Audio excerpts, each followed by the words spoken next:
भोजपुरी के सुपरस्टार प्रमोद प्रेमी यादव जी का आ गया एक और वायरल सॉन्ग का बोल है डियर तू सुनर लागेलू, जो कि SRK म्यूजिक से कल सुबह 6:30 में रिलीज किया जाएगा।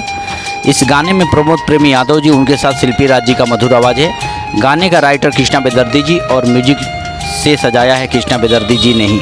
बहुत ही प्यारा सुपर सॉन्ग है। यह एक मूवी का सॉन्ग है। मूवी का नाम है रूप मेरे प्यार का। बहुत ही प्यारा सॉन्ग है। प्रमोद प्रेमी यादव जी के जितने फैंस से रहें तैयार। कल सुबह SRK म्यूजिक पर जाना है, गाने को ढेर सारा दुलार प्यार देना है। साथ ही अगर आप मेरे चैनल पर नए हैं, चैनल को सब्सक्राइब कीजिए, शेयर कीजिए, ढेर सारा दुलार प्यार हमें भी दीजिए। मिलते हैं नए अपडेट में, तब तक के लिए बाय, लव यू।